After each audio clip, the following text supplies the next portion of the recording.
Nous saluons, chers fils et filles de Dieu, dans le nom de notre Seigneur et Sauveur Jésus-Christ. Nous sommes encore là ce matin, ou quelle que soit l'heure où vous allez nous suivre, parce que nous sommes suivis à travers le monde.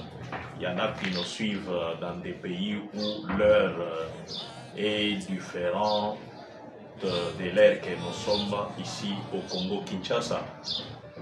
Et notre sujet de la fois passée, qui est cette femme prostituée de l'Apocalypse 17. Nous avons donné la première partie et aujourd'hui nous entamons la deuxième partie dont nous croyons que le Seigneur va continuer à nous assister afin que nous puissions avoir un plus dans notre connaissance de la parole de Dieu. Ainsi, prions avant de lire la Bible. Dieu, auteur de la vie, toi-même tu es le pain de vie qui est descendu du ciel, tu es la parole. Et nous voulons te manger afin d'avoir la vie en nous-mêmes. Vérifie, Seigneur, ces Écritures. Donne-nous, Seigneur, la vie par ceci. Et que ta parole bénisse nos cœurs. Et que ta parole, Seigneur, soit remplie de toutes les bénédictions qui peuvent nous édifier. Bénis les oreilles qui vont nous écouter. Et bénis la bouche qui parle. Bénis les techniciens qui s'époumonnent, Seigneur, pour rendre ce service possible. Bénis quiconque contribue à ce travail. À tous les niveaux, au nom de Jésus-Christ. Amen. Ok, nous ouvrons la Bible dans Apocalypse chapitre 17.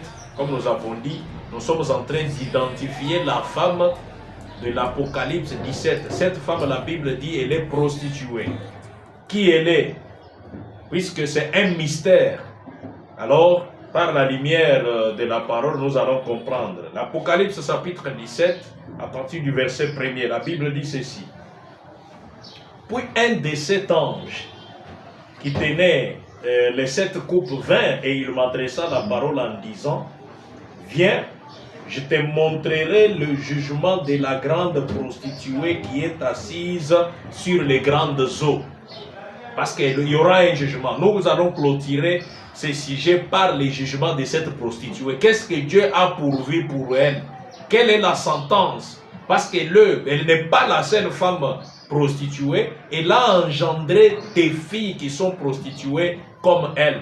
Maintenant, qu'est-ce que la Bible promet pour cette femme, son jugement? Nous verrons cela. Pour l'instant, nous l'identifions et le rôle qu'elle joue, elle et ses filles. Connaître qui elle est. Alors, le verset 2, c'est avec elle que les rois de la terre se sont livrés à l'impudicité. Et c'est du vin de son impudicité que les habitants de la terre se sont enivrés. Elle me transporta en esprit dans un désert et je vis une femme assise sur une bête. Une bête, le prophète dit, la bête typifie la puissance. La femme est assise sur une bête écarlate, pleine de noms de blasphème, ayant cette tête et 10 cornes. Cette femme était vêtue de pourpre et d'écarlate et parée d'or, de pierres précieuses et de perles. Elle tenait dans sa main une coupe d'or remplie de l'abomination et des impuretés de sa prostitution. Sur son front était écrit un nom, un mystère, Babylone la grande, la mère des impudiques et des abominations de la terre. C'est elle qui a engendré la fornication, l'impudicité, c'est spirituellement parlant. Elle est la mère des abominations. Tout ce qu'on voit dans des églises aujourd'hui, dans des soi-disant églises, tout ce que nous voyons dans des églises, dans l'église, les abominations, c'est elle la mère des abominations, cette femme prostituée. Vous voyez? Elle est la mère des impudiques et des abominations de la terre. Et j'ai vu cette femme ivre du sang des saints et du sang des témoins de Jésus. Et en la voyant, j'ai vu saisi d'un grand étonnement. Parce que c'est Rome qui a été la première à maltraiter les saints. Tuant les saints, le brillant vif. C'est Rome qui a tué Paul. C'est Rome qui a tué les apôtres. C'est Rome qui a persécuté l'Église. Lisez dans l'histoire, vous comprendrez. L'Église a toujours été typifiée en une femme. C'est Rome qui a la base de tout ce qui a été fait à l'Église dans les temps anciens. La persécution est venue par Rome. Et l'empereur qui était à Rome en ce temps-là, Rome était politique. Avant qu'elle devienne religieuse. Et là, il a parti, elle était Rome politique, comme je vous l'avais montré. Et Rome, et je vous montrerai, je lirai l'Éden de Satan pour voir comment Rome est devenue religieuse. Alors, et la Bible continue, il dit, ils étaient libres des sangs des saints qu'ils avaient tués, ils ont versé le sang, ils étaient très ivres de ça. Et l'ange me dit, pourquoi t'étonnes-tu? Je te dirai le mystère de la femme et de la bête qui la porte. C'est un mystère, je vous l'ai dit. Qui a les 7 têtes et les 10 cornes. Maintenant, on commence à détailler. On commence à détailler la femme, la bête, et qui avait 7 têtes et 10 cornes, et la femme qui était assise dessus. Le verset 8 dit ceci. La bête que tu as vue était, et elle n'est plus, elle doit monter de l'abîme et aller à la perdition. Et les habitants de la terre, ceux dont les noms n'ont pas été écrits dès la fondation du monde dans les livres de vie, s'étonneront en voyant la bête, parce qu'elle était et qu'elle n'est plus et qu'elle reparaîtra. Verset 9, c'est ici l'intelligence qui a de la sagesse. Les 7 têtes sont 7 montagnes sur lesquelles la femme est assise. Et le prophète nous dit ceci. Quand vous prenez, le prophète dit, il fait une déclaration. Il dit, dans l'âge de l'église de Pergame, le prophète dit, à la page 169, paragraphe 169, prêché le 7 décembre 1960, le prophète dit, et maintenant combien savent que la Bible dit que ces eaux-ci, elle est assise ici sur des grandes eaux, non pas sur l'eau, mais des eaux. Et les eaux représentent le peuple. Eh bien, prenez le chapitre 15. Le chapitre 15, là où je vous lisais. Le chapitre 15 dit quoi? Le chapitre 15 dit, et il me dit, les eaux que tu as vues sur lesquelles la prostituée est assise, ce sont des peuples, des foules, des nations et des langues. Le prophète Abraham dit, vous voyez, il dit, les eaux représentent le peuple. Eh bien, prenez le chapitre 15, vous y verrez cela. C'est juste le verset 15, vous voyez, il me dit, les eaux que tu as vues sur lesquelles la femme est assise, ce sont des peuples, nations et des langues. Vous voyez, cette femme, cette église, la prostituée, est assise sur les gens. Elle est en train de répandre sa vie. Je peux m'arrêter sur le verset 9. Vous pouvez continuer tous les chapitres pour comprendre l'identité de cette femme. Cette femme est une femme prostituée. Et le prophète dit dans la marque de la bête, qui est prêché marque de la bête, il y en a 2, qui est prêché le 13 mai 1954, le prophète dit ceci. Il parle de la femme. 13 mai 54, je commence la lecture au paragraphe 186. Maintenant écoutez, soyez tous attentifs. Maintenant chapitre 17, puis un de ces anges qui tenait les 7 coupes 20. Ce sont les dernières coupes qui sont déversées. Et il m'adressa la parole en disant, viens, je te montrerai le jugement de la grande prostituée qui est assise sur les grandes eaux. Le prophète dit, observez Apocalypse 12. Là, Apocalypse 12, c'était une vierge. C'était une vraie dame. Elle se tenait là très belle. Mais en voici une qui est appelée une prostituée. Ça veut dire, qu'est-ce? Idolâtrons cela. Ou plutôt, analysons cela. Excusez-moi, ça c'est le prophète qui vous aide à comprendre. Excusez-moi, je deviens rapide. À l'idée qu'il me reste 15 minutes, je vais prendre 1 heure de plus Dans ces cas-là, alors restez bien tranquille. L'Assemblée dit Amen. Regardez, très bien, regardez et analysons bien cela. C'est une femme impie. Qu'est-ce qu'une prostituée? Je n'aime pas prononcer ces mots, mais c'est écrit ici dans la Bible.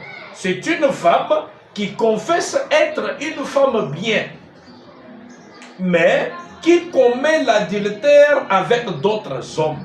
Eh bien, si la femme représente l'Église, alors c'est donc une Église qui confesse être chrétienne et qui commet adultère avec d'autres hommes. Est-ce vrai? Ça n'en entend rien. Et elle est assise sur des grandes eaux. Elle est assise sur des grandes eaux. La masse est les foules de gens. Et vous verrez cela, voyez. Nous allons y arriver dans un instant. La femme qui est assise sur les grandes eaux, la prostituée, quelle chose maintenant? Si nous passions des jours et des jours, je pourrais prendre cette femme et la suivre depuis Caïn jusqu'à la venue du Seigneur Jésus et vous prouver qu'elle a été la première à organiser une église. Elle a été la première à organiser une église. Elle est la mère de l'organisation. Regardez. Et la femme qui est assise sur les grandes eaux, le verset 2, et avec elle, les rois de la terre se sont livrés à l'impudicité, et c'est du vin de son impudicité que les habitants de la terre se sont enivrés. Autrement dit, elle confesse être une église chrétienne, imposante, belle. Suivez bien, dans quelques instants, comment elle est habillée de perles d'or et de pierres. Ils disent, qui est comme elle? C'est vrai, allez à Rome. Je vous avais lu sur internet que Rome est assis sur cette colline. Et quand vous prenez le verset 9, on dit que c'est ici la sagesse, c'est ici l'intelligence qui a de la sagesse. Les 7 têtes sont 7 montagnes sur lesquelles la femme est assise. Et même dans Google, si vous cherchez, vous allez toujours trouver que Rome est assis sur cette montagne. Vous voyez, c'est l'église catholique qui est assis. Si vous entrez à Rome, l'or est partout. Pape vit dans un bâtiment. Vatican, là, c'est de l'or. L'or du monde entier est exporté au Vatican. Elle s'appelle riche. C'est elle dont vous voyez dans l'Apocalypse, on dit, elle s'appelle riche, alors qu'elle ne sait pas qu'elle est misérable, pauvre, aveugle et nue. Vous voyez? Et le paragraphe 193, le prophète dit, et elle tenait une coupe dans sa main, remplie de vin de son impudicité, sa souillure, sa doctrine. Le vin de son impudicité, c'est sa doctrine. Ça, c'est le prophète. Sa doctrine par laquelle elle amenait les rois à ne dire qu'une petite pierre et selon laquelle on vous fait sortir du purgatoire et des prières et toutes ces choses. C'est ça, voilà. C'est la parole de Dieu que j'ai lis. Regardez. Et il me transporta, mais voyons peut-être le verset 3, très bien. Il me transporta en esprit dans un désert et je vis une femme assise sur une bête écarlate. Écarlate, riche, l'église la plus riche du monde, c'est l'église catholique. Le prophète est en train de dévoiler cette femme. Et ici, il écrit, qui peut combattre contre elle? Il n'y a qu'un seul homme au monde, un seul homme au monde, dans le monde entier, qui a le pouvoir. Comme on a montré la vision du roi Nebuchadnezzar, ses 10 orteils se retrouvent dans toutes ces filets de fer romain, se retrouvent dans toutes les nations du monde. Il n'y a aucun autre homme au monde qui ait le droit de prendre une dernière décision comme le pape de Rome. Aux États-Unis, le président Eisenhower peut parler et ça fait la loi. Mais il y a d'autres pays où il peut parler et ça ne compte pas. Mais la hiérarchie catholique peut parler à Rome et toutes les nations vont l'acclamer. le pape de Rome, même le président des États-Unis. Mais pape est au-dessus. Les rois du monde entier, tous les présidents l'écoutent. Ils lui demandent la vie. S'il dit allons comme ça, ils lui obéissent. C'est ça, avec son vigne, la vigne là de son impudicité, que le partage avec les rois de la terre qui sont ivres de cela. Et la femme elle-même est ivre des sang des saints qu'elle a versé. Le paragraphe 194 que je lisais, il dit, c'est vrai, les voilà. Maintenant, nous allons voir où il en est et voir si c'est lui ou pas. Voir si c'est bien lui qui est décrit ici. Très bien. Et j'ai vu une femme assise sur une bête riche, pleine de noms blasphématoires.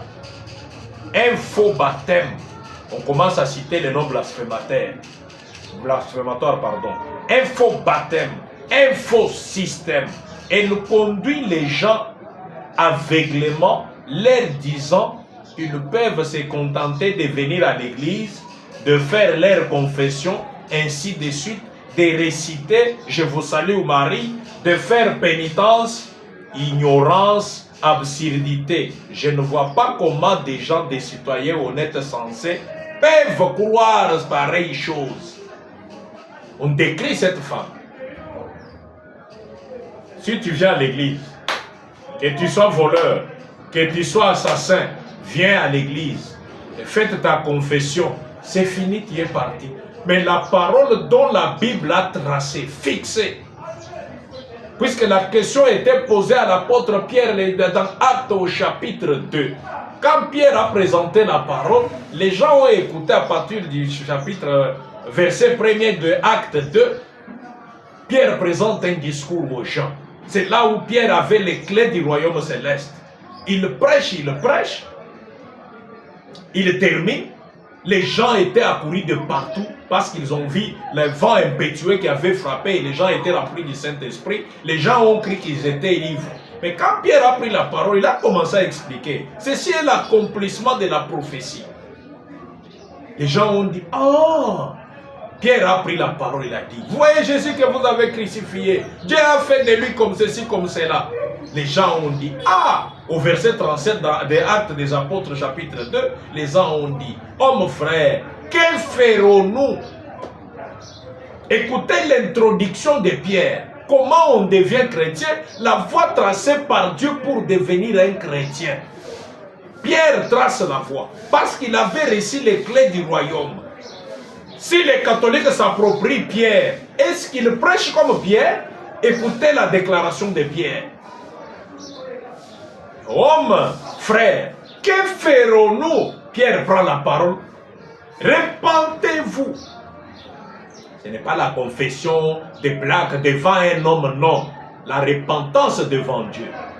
Ce n'est pas devant un évêque, devant qui que ce soit un monseigneur et un abbé. Nous n'avons qu'un seul Seigneur, nous les chrétiens.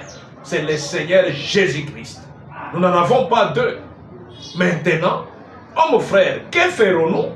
Et vous remarquerez, repentez-vous et que chacun de vous soit baptisé. Le baptême dans l'eau par immersion. On vous plonge dans l'eau.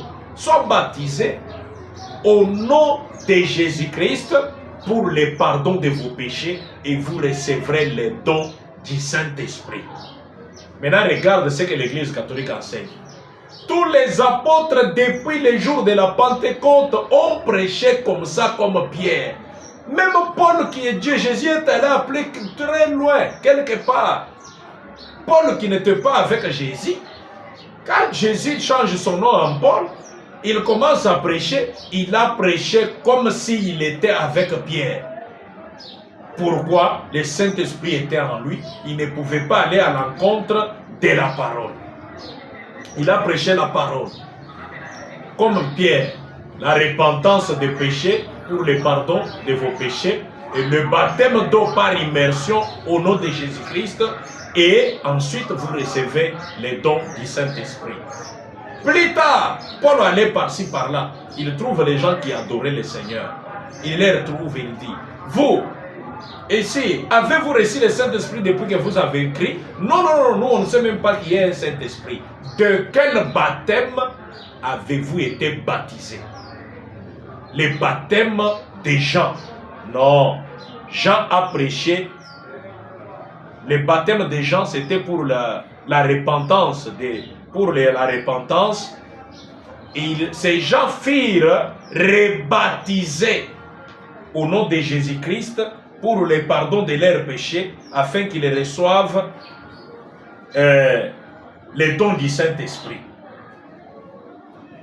Regardez ce que les catholiques prêchent aujourd'hui, pour voir que c'est une femme prostituée. Et elle devait être l'église du Dieu vivant, l'épouse de Jésus-Christ, l'église, la femme de Jésus-Christ, marcher dans la parole. Mais malheureusement, ce n'est pas ça. Vous voyez, je suis dans Actes chapitre 19. Paul, à partir du verset 1er, pendant qu'Apollo était à Corinthe, Paul, après avoir parcouru les autres provinces de l'Asie, arriva à Éphèse. Ayant rencontré quelques disciples, il leur dit: avez-vous reçu le Saint-Esprit quand vous avez cru? Ils lui répondirent: nous n'avons pas même entendu dire qu'il y ait un Saint-Esprit. Il dit: de quel baptême avez-vous donc été baptisés? Et ils répondirent: du baptême des Jean. Alors Paul dit: Jean a baptisé du baptême de repentance, disant au peuple de croire à celui qui venait après lui, c'est-à-dire en Jésus. Sur ces paroles, ils furent baptisés au nom de Jésus, au nom du Seigneur Jésus. Les baptêmes au nom du Père, du Fils et du Saint-Esprit, dans toute la Bible, ça n'a jamais été pratiqué. Les baptêmes, c'est toujours au nom de Jésus-Christ. Maintenant, regardez les gens aujourd'hui. L'impudicité, la prostitution, c'est spirituellement parlant. C'est quand la parole dit autre chose, cette femme prostituée présente autre chose qui n'est pas la parole. Elle est la mère des impudiques, des abominations. L'église catholique romaine qui est assise sur cette colline. Vous voyez? L'évangile est allé comme ça avec les apôtres jusqu'à ce que l'église est devenue, Rome a changé de facette en devenant Rome religieuse. Rome religieuse qui a commencé à persécuter les chrétiens. Si vous prenez maintenant, vous les croyants du message, qui croient ce message, si vous prenez Éden de Satan, nous pouvons aller dans Éden de Satan. Écoutez ce que le prophète dit. C'est très important, Éden de Satan. Le paragraphe... on peut commencer au paragraphe 11. Notre prophète dit ceci. Le paragraphe 11, il dit, bon, et si on remonte à l'époque où Rome persécutait l'Église, vous voyez, si un chrétien commettait une erreur, on l'envoyait à la reine et on les donnait en pâture au lion. Vous voyez ce que Rome faisait? Rome arrêtait les chrétiens véritables, les apôtres du Seigneur. On pouvait jeter aux autres au lion. Et quoi encore que Rome faisait? Lisez l'historique, vous comprendrez. Ou quelque chose comme cela. Quand on découvrait qu'il était chrétien. Et de par son témoignage, cet homme-là qu'on arrêtait les chrétiens, dès qu'il dit je suis un chrétien, on les tuait comme ça. Mais son âme était sauvée parce qu'il était un croyant en Dieu. C'est qu'on arrête les chrétiens, on les tue, on les malmène, on les maltraite, on les tue de la manière brutale. Les gens qui avaient le vrai christianisme, le vrai baptême au nom de Jésus, la repentance du péché et le baptême du Saint-Esprit. Ceux qui prêchaient comme ça, Rome a commencé à les persécuter. Il les a poursuivis, les tuant. Et ces gens, on les tuait comme ça, ils adorent le Seigneur. Je vous rappelle la mort d'Étienne, tué à coups de pierre. Il confessait Jésus-Christ. Je vois le ciel ouvert, le Fils de Dieu assis à droite. On l'a tué. Et malgré sa mort, son âme était sauvée parce qu'il est mort en confessant le nom du Seigneur. C'est ce que le prophète dit. Parce qu'il avait une foi pure et sans mélange. Éden de Satan est prêché le 29 août 65. Je suis au paragraphe 11.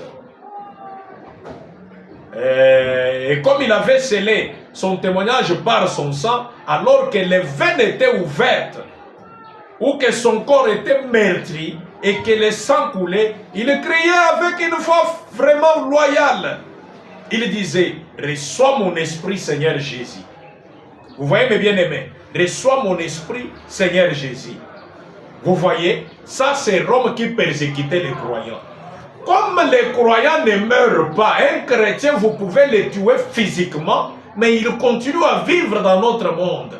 Puisque les chrétiens ne meurent pas, qu'on ne vous trompe pas, un chrétien rempli du Saint-Esprit, il ne meurt pas, il dort. Vous voyez, vous cherchez un verset biblique pour ça, allez lire dans 1 Thessaloniciens chapitre 4. La Bible dit, nous ne voulons pas que vous soyez dans l'ignorance au sujet de ceux qui dorment. Parce que si vous croyez que Jésus-Christ est mort et qu'il est ressuscité, croyez aussi que Dieu ramènera par Jésus tous ceux qui sont morts. Allez lire 1 Thessaloniciens chapitre 4. Vous voyez mes bien-aimés, un chrétien ne meurt pas. C'est pourquoi le diable a changé de forme. Comme il ne pouvait pas tuer les chrétiens, le diable est venu au nom de l'Église. C'est le frère vraiment qui nous révèle. Il dit, paragraphe 12, mais aujourd'hui, la ruse du diable maintenant, c'est de faire croire aux gens qu'ils sont des chrétiens alors qu'ils ne le sont pas. C'est ça qui arrive. Aujourd'hui, vous n'avez pas scellé votre âme en donnant les témoignages. Aujourd'hui, quand Rome est devenue l'Église, on a libéralisé l'adoration. Que tout le monde adore. C'était le diable venant sous forme de l'Église. Le prophète Abraham, j'anticipe, il le dit au paragraphe 20. Il dit, au paragraphe 20, il dit, c'est le diable, le Dieu de ce monde d'aujourd'hui, la personne vénérée d'aujourd'hui, de ce monde d'aujourd'hui, c'est Satan. Et les gens adorent Satan sans le savoir. Mais c'est Satan qui se fait passer pour l'Église. Vous voyez, l'Église vient là, Rome, les gens entrent parce qu'on cite le nom de Jésus. Mais la parole, puisque Jésus-Christ est la parole, il trompe les gens avec la Bible. Il trompe les gens avec le nom de Dieu et de Jésus. Vous entrez, vous pensez adorer Dieu alors que c'est Satan. Pourquoi? Le prophète continue, il dit, c'est Satan, et les gens adorent Satan sans le savoir. Mais c'est Satan qui se fait passer pour l'Église, voyez-vous, pour l'Église. Ils adorent Satan, pensant qu'ils adorent Dieu au travers de l'Église. Mais c'est la façon dont Satan s'en y est pris. Oh, dites-vous, mais un instant, nous prêchons la parole. Le prophète dit, revenons à Moïse, à mon texte de ce soir. C'est Satan qui le premier a prêché la parole à Ève. Dieu a dit, vous voyez, il s'agit de la mauvaise application de la portion de l'Écriture qui se rapporte au jour. Vous voyez, et ils ont la Bible, ils lisent la parole. Regarde, ils sont des politiciens. Regardez notre cardinal ici au Congo. Regarde ce qu'il fait. Ça n'a rien à voir avec l'Église. C'est le chef juste d'un parti politique. Ça n'a rien à voir avec l'Église. Entrez partout, vous allez voir. L'Église catholique, c'est ça la femme de l'Apocalypse 17. La mère des impédiques, de toutes les abominations. Soyez très affermis par cet exposé. Moi-même, j'ai tellement de choses à lire, à tel point que ça m'embrie. Mais que Dieu nous aide. Si vous ne tirez pas attention, tout le monde qui manipule la parole ne sont pas toujours de la lumière. L'ange des ténèbres s'est déguisé en l'ange des lumières dans notre jour. Il vient, les gens entrent, ils pensent qu'ils adorent Dieu parce que c'est l'église écrit Saint-Esprit, l'église de Jésus-Christ, vous entrez alors que Jésus-Christ n'est pas là-dedans. Jésus-Christ est la parole. Oh! Allez lire Jean chapitre 1er, le verset 1er. Le problème, ce n'est pas manipuler. Dans quelle manière la Bible est manipulée là-bas? De quelle manière cela est manipulé? D'où est venue l'introduction de l'adoration de Marie? D'où est venue l'eau aspergée? Est-ce que les apôtres baptisaient comme ça? On prend l'eau dans un petit bassin, on met au front. C'est ce que les apôtres faisaient. Pierre n'a pas prêché comme ça. Pierre a baptisé par immersion. Pierre a prêché le baptême du Saint-Esprit et du feu. Les apôtres, Paul, mêmement, ils ont prêché la parole comme ça. Mais regarde l'Église catholique. Ils ont détruit tout ça. Ça s'est fait quand? Je vous ai dit en l'an 325 après Jésus-Christ, quand ils ont tué tous les apôtres, comme je le lisais ici dans l'Éden de Satan. Tous les apôtres tués, il y a eu maintenant une organisation de l'Église qui s'appelle l'Église catholique romaine, qui s'est organisée depuis l'an 325 au concile de Nicée, là où il y a eu des modifications de la parole. Ils ont introduit ceci, ils ont introduit cela. Maintenant, la première personne, quand l'Église catholique s'est organisée, l'Apocalypse 17 dit, elle a des filles à qui elle a transmis sa vigne de sa prostitution. Les fausses enseignements, les fausses doctrines qu'elle a impliquées dans ses filles. C'est une église qui se dit riche. Dans l'Apocalypse, on dit, or souvenez-vous, paragraphe 16, le prophète dit, elle s'adresse à l'église de cet âge-ci. Malheureuse, aveugle, nue, et elle ne le sait pas. Vous voyez? Puisque quand vous vous dites une église du Seigneur, je vais en arriver. Elle a mis ses filles au monde, elle a pris la doctrine qu'elle avait, elle a donné à ses filles. Sa première fille, l'église protestante. Regarde, Martin Luther est sorti de là. Au début, il a commencé à s'opposer, il a commencé à montrer des signes d'opposition à l'église catholique.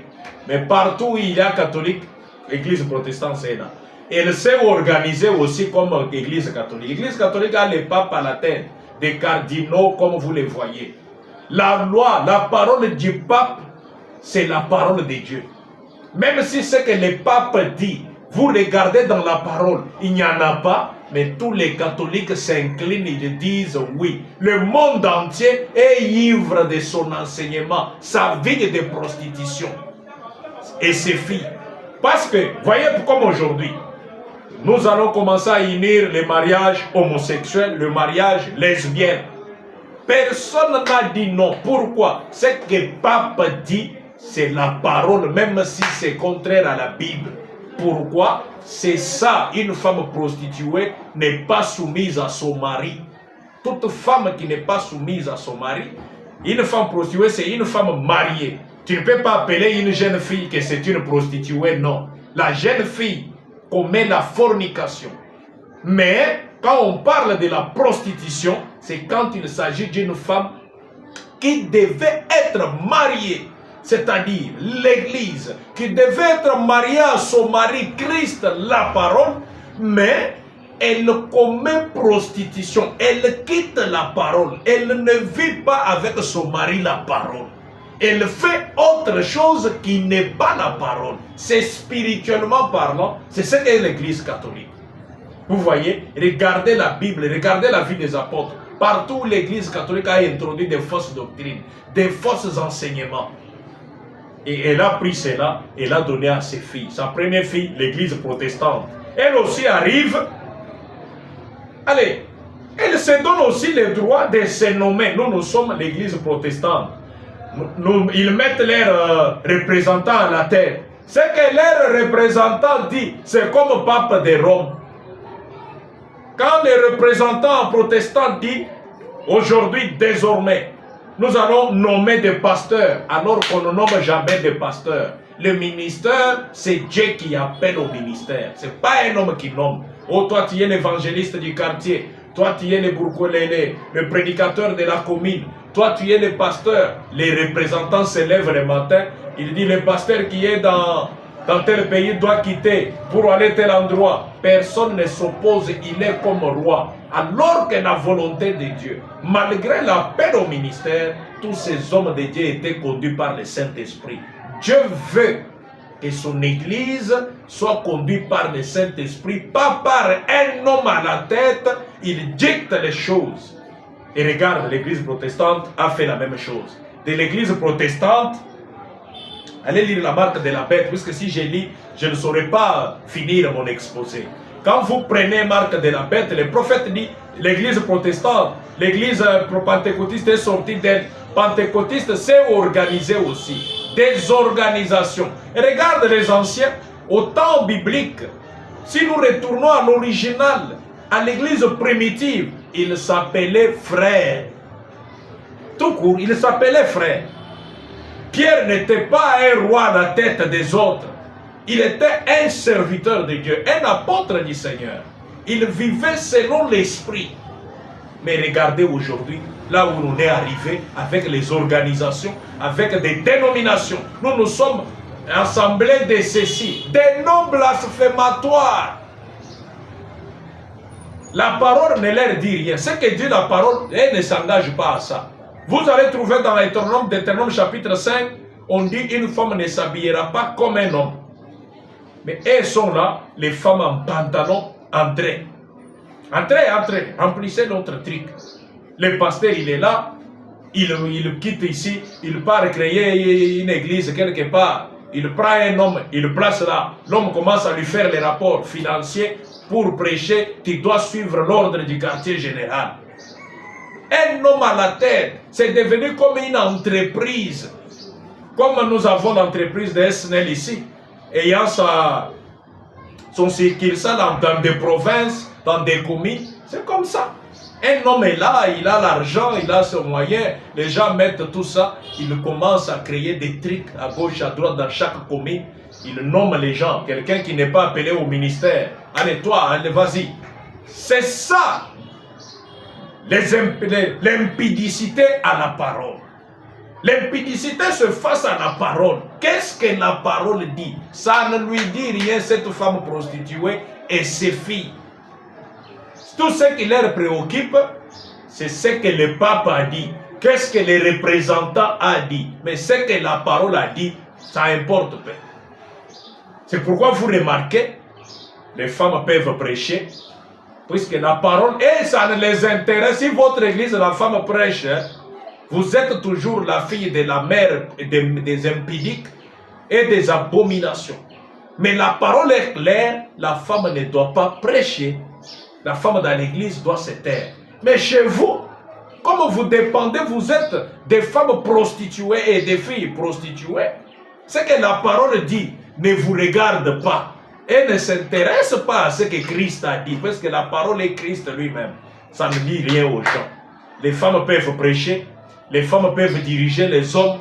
Les femmes peuvent s'habiller comme des hommes en pantalon, en cinglet, leur corps exposé au public. C'est ce que Jésus dit dans la parole, que les femmes doivent s'habiller de la manière décente. Car quiconque regarde une femme pour la convoiter a déjà commis un adultère dans son cœur avec cette femme. Ça ne dit rien à ces gens. La mère des impudiques et des abominations et ses filles peuvent marcher au-dessus de la parole.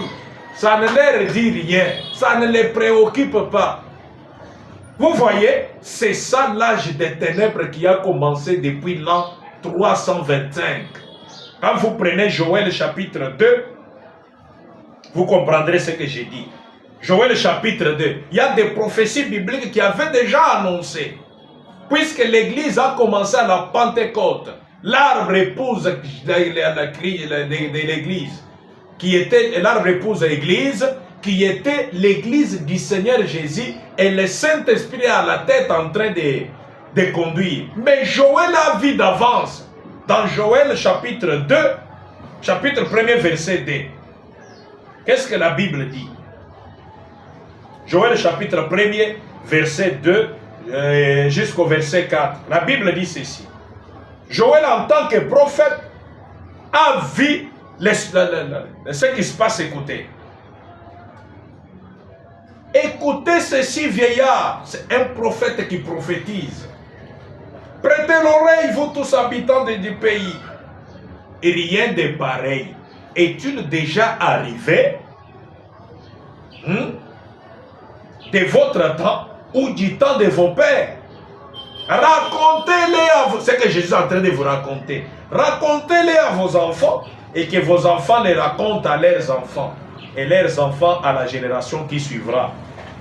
C'est qu'a laissé les gazans, la sauterelle l'a dévoré. C'est qu'a laissé la sauterelle, les gélèques l'a dévoré. C'est qu'a laissé les gélèques, les asiles l'a dévoré. L'église du Seigneur, quand l'église romaine a commencé à ronger, l'église romaine a rongé les baptêmes d'eau au nom de Jésus. L'église romaine a rongé les baptêmes du Saint-Esprit, l'amour fraternel, toutes ces choses-là, la sauterelle qui a commencé avant à ronger, les Gazam a rongé, Rome a rongé les Gazam, et il n'a pas terminé l'église. Sa fille qu'elle a mis au monde, la sauterelle, est venue, elle a rongé aussi une partie. Quand la sauterelle est partie, c'est qu'a laissé la sauterelle, les gélèques, c'est qu'a laissé les gélèques, les asiles. Ce sont des dénominations qui ont commencé à ronger l'arbre église, morceau par morceau, jusqu'à tel point que l'église était devenue en voie de disparition. La foi originelle, la foi qu'avaient laissé les apôtres était en voie de disparition. Oh! Mais Joël, chapitre 2, versets 25 et 26, qu'est-ce que c'est là? Dieu a promis quoi? Allons au verset 25 et 26, Joël 2. Qu'est-ce que la prophétie promet ici? Joël voit maintenant quelque chose. Je vous remplacerai les années qu'ont dévoré la sauterelle, les gélèques et les asiles, les gazam, ma grande armée que j'avais envoyée contre vous. Vous voyez, c'est la restauration. Verset 26. Vous mangerez et vous vous rassasierez et vous célébrerez le nom de l'Éternel, votre Dieu, qui aura fait pour vous des prodiges. Et mon peuple ne sera plus jamais dans la confusion. C'était une grande prophétie. Hein? C'est que Dieu avait promis la restauration. Le retour à l'original. La parole originale qu'avaient laissé les apôtres. C'est très important, vous qui êtes chrétiens. Après que l'église catholique ait rongé sa part, l'église protestante est venue, l'église pentecôtiste est venue, jusqu'à tel point que la mère des impudiques et des abominations, ils sont arrivés à la conclusion, elle et ses filles, que maintenant, les hommes et les hommes peuvent se marier. Maintenant, les femmes et les femmes peuvent se marier. Ils font tout cela pour que la colère de Dieu qui était montée au temps de Sodome et Gomorrhe soit encore établie. Et je vous donnerai, qu'est-ce que Dieu a promis, qui sera comme jugement de cette prostituée et ses filles, la mère des impudiques et des abominations. Avec elle, tous les rois de la terre sont ivres de sa vigne de prostitution. Elle est assise sur des peuples. Elle règne, elle domine, elle impose. Cette femme prostituée qui est assise sur cette colline, Vatican, Rome, est sur cette colline. Mais écoutez, je ne suis pas encore à son jugement. Je vous lirai ce que le prophète a donné comme prophétie pour ce qui est réservé à cette Babylone la grande. Maintenant, quand Joël voit la restauration, au verset 25, il dit, Dieu va remplacer à l'église ce que Rome a détruit, ce que les protestants ont détruit. Quand est-ce que cela devrait être remplacé? Je vous ai dit que les ténèbres ont commencé à partir de l'an 325 après Jésus-Christ, par les conciles de Nicée. Tu peux lire même sur Google, tu trouveras, on a dit, à l'an 325, c'est là où il y a eu le concile de Nicée. Maintenant, lorsque nous arrivons dans Zacharie chapitre 12 et Zacharie chapitre 14, je prends ici facilement dans la Bible électronique. Zacharie chapitre 14, qu'est-ce que Dieu promet? La restauration vient comment? Zacharie dit ceci. 14. Voici les jours arrivent. Non, 14, verset 6. Je saute, je prends le verset 6. et 7. En ces jours-là, quel jour? Les jours où il y a eu les ténèbres, spirituellement parlant, sur la terre par rapport à la lumière de l'évangile. La lumière est sortie en Orient par le Seigneur Jésus-Christ, lui le grand soleil de la justice, l'évangile, la lumière. Et en l'an 325, la lumière a été étouffée par les ténèbres, la disparition presque totale de l'évangile véritable laissé par le Seigneur. Vous voyez, maintenant ça s'appelle un jour. On dit en ces jours-là. Hein? Il n'y aura point de lumière. Il y aura du froid et de la grâce. Et de la glace. En ces jours uniques connus de l'Éternel et qui ne sera ni jour ni nuit. Mais vers le soir, la lumière paraîtra. Pourquoi? La lumière a été étouffée par les ténèbres, les organisations de l'Église. La mère des impudiques, cette femme prostituée, elle a étouffé l'évangile, elle a tué tous les apôtres, elle a introduit sa fausse vie, sa doctrine, les fausses enseignements, elle a rempli toute la terre avec sa vigne-là de faux enseignements et de fausses doctrines.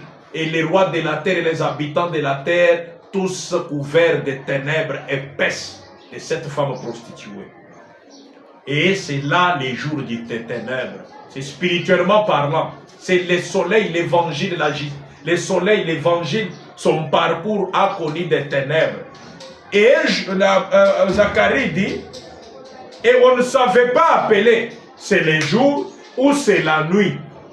Mais vers le soir, quand le soleil sera sur le point de se coucher et que l'évangile est sur le point de quitter la terre, vers la fin, le soir, avant le coucher du soleil. Quel soleil? L'évangile qui a commencé en Orient, qui va jusqu'en Occident. Avant le coucher du soleil, la lumière devait paraître. Oh! Quel soleil, quel moment vivons-nous? Et la femme prostituée ne comprend plus les jets. Le monde a vu apparaître un homme, un prophète, conformément à Luc chapitre 17. Hein? Si vous prenez Luc chapitre 17, qu'est-ce que la prophétie dit? Ça, c'est le Seigneur Jésus lui-même qui parle. Gloire soit rendue au Seigneur. Ce sont des choses qui bougent même les cœurs. Quand vous prenez Luc chapitre 17, le Seigneur Jésus parle comme ceci. 17, 29, 30, versets 29 et 30, non, 28 d'abord. Écoutez ce que Jésus dit. Ce qui était arrivé du temps de Lot arrivera pareillement. Les hommes mangeaient, buvaient, achetaient, vendaient, plantaient, bâtissaient. Bon, je peux commencer au verset 26. Ce qui arriva du temps de Noé arrivera de même au jour du Fils de l'homme. Les hommes mangeaient, buvaient, se mariaient, mariaient leurs enfants, jusqu'au jour où Noé entra dans l'arche, les déluges vinrent et les fit tous périr. Ce qui arriva du temps de Lot arrivera pareillement. Les hommes mangeaient, buvaient, ainsi de suite.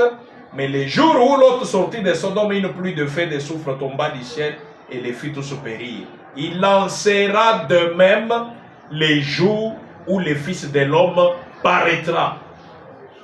La lumière, Jésus-Christ qui retourne sur la terre, mes bien-aimés, sous forme d'un prophète, pour allumer la lumière qui était prévue au temps du soir. Le même soleil qui s'est levé en Orient, à l'est, au soleil levant, devrait apparaître au coucher du soleil. Le jour qui ne sera ni nuit ni jour, mais vers le soir, la lumière paraîtra. De nouveau, Jésus-Christ revient sur la terre comme un prophète. Comme Noé. Du temps de Noé, Noé était un prophète ayant ainsi dit le Seigneur. La parole de Dieu vient qu'au prophète. Et on a vu juste un garçon qui est né. La présence de l'ange du Seigneur, la colonne de feu qui a conduit les enfants d'Israël, en train de conduire cet enfant, un jour publiquement, c'était un jeune évangéliste appelé William Marion Branham. Il devait baptiser 17 personnes à la rivière Ohio. Ceux qui sont aux États-Unis, ils connaissent cette rivière jusqu'à aujourd'hui. Et lorsqu'il est arrivé à la 17e personne, on voit une lumière publiquement qui apparaît et la voix est sortie. Comme Jean-Baptiste était envoyé comme précurseur de ma première venue, toi tu as un message qui sera précurseur de ma seconde venue. Un message qui prépare l'épouse, qui prépare les hommes d'un retour, un exode. Vers où? Vers la parole qui était l'original prêché en Orient par les apôtres. Un retour. Et quand vous prenez Malachie chapitre 4, qu'est-ce que Dieu dit? Je vous enverrai, voici je vous enverrai Élie le prophète avant les jours de l'Éternel, grand et redoutable, les jours du jugement d'homme. Il sera là pour quel rôle? Il ramènera le cœur des enfants à la foi de leur père, les pères apostoliques, à la doctrine originale. Avez-vous reçu le Saint-Esprit depuis que vous avez écrit? Au vrai baptême au nom de Jésus-Christ. De quel baptême vous vous êtes baptisé? Oh, quand j'étais chez nous aux protestants, on m'a mis baptisé au nom du Père, du Fils. Non, ça c'est un faux baptême. Que vous, les retours à l'original. De quel baptême vous êtes? Oh, on m'a mis l'eau au front. Ça c'est un faux baptême. Toi, as-tu reçu le Saint-Esprit? Non. Jusqu'à ce que les enfants seront retournés à la foi apostolique, à l'original, à la foi de nos pères apostoliques. Ça c'est Élie de Malachie 4.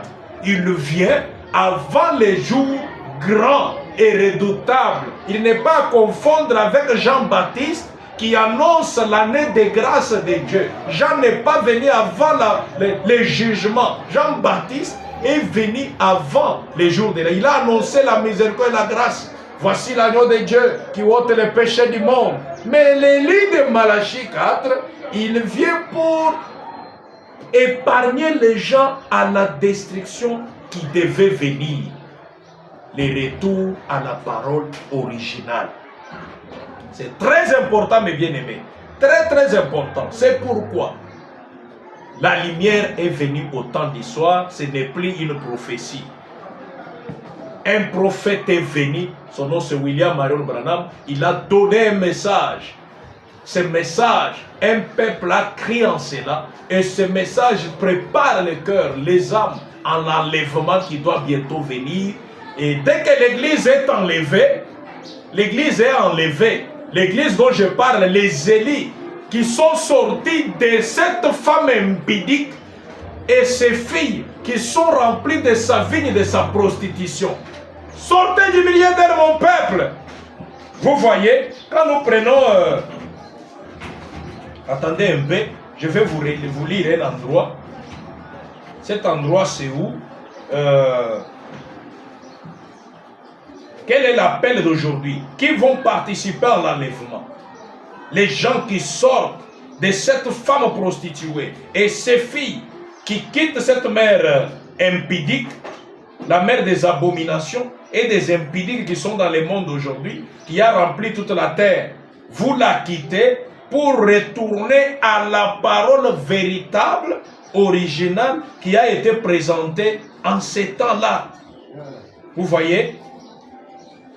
Voilà, Marc de la Bête, prêché le 15 juillet 1956, paragraphe 35. Le prophète dit ceci. Apocalypse chapitre 17 dit que l'église catholique est une débauchée et les églises protestantes de prostituées. Mais le peuple de Dieu a été appelé à sortir de cela, de tout. Sortez de Babylone, dit le dernier avertissement du message de l'ange. Ne prenez pas part à ces péchés. Sortez, séparez-vous, et soyez différents. Pas juste d'un point de vue logique, pas parce que vous pensez que c'est bien de faire ça, mais priez jusqu'à ce que cette chose soit dans votre cœur. En effet, c'est exactement ce qui est arrivé aux pentecôtistes il y a quelques années, aux Nazaréens, aux pèlerins de la sainteté et tous les autres parmi vous, c'est vrai. Vous voyez mes bien-aimés, l'appel est de sortir de cette femme impudique, la mère des prostituées. Vous ne sortez pas, vous mourrez. La destruction va la frapper. Je vais terminer mon exposé après cette partie du jugement réservé à cette femme. Cette femme prostituée, la mère des impudiques et des abominations. L'appel est de sortir. C'est pourquoi vous voyez, quand d'autres endroits qui s'appellent les églises, les femmes entrent en colère à moitié nues. Personne ne les reproche. Les femmes prêchent, une femme qui s'est collée, une belle femme qui a de la masse, elle se colle un collant, elle monte devant les hommes, elle commence à prêcher. Et vous, vous êtes toujours là. Hein? La parole ne les intéresse. Ce que la parole dit, ça ne vous regarde pas. Pourquoi? La mère des impudiques a mis ses filles au monde. Elles peuvent prêcher. Ce que la parole dit, ça ne les intéresse pas. Elle commence même à consacrer les mariages lesbiennes et homosexuels. Ça ne vous dit rien, vous êtes toujours là. Vous êtes appelés à être condamnés avec cette femme prostituée. Mais les élus de Dieu ont reçu un appel par le dernier avertissement. Sortez du milieu de mon peuple. Oh, que ceux qui ont les oreilles pour entendre, entendent. Cette partie, nous l'arrêtons par ici. Par la grâce de Dieu, je vais entamer la partie du jugement réservé à cette prostituée, la mère des impudiques. Qu'est-ce que Dieu lui a promis? Et ses filles qui ont répandu leur vie de prostitution, de fausses doctrines, de faux enseignements sur toute la terre. Et les rois de la terre sont ivres de cela. Et cette femme, la mère de la prostituée, elle est aussi ivre de sang des saints. Quel jugement? Dieu va la faire payer de tous les sangs des saints qu'elle a fait couler. Elle va payer un prix très lourd. Attendez, je vais vous montrer son jugement. Soyez attentifs. Que Dieu vous bénisse. Shalom à chacun de vous. Que Dieu vous bénisse richement.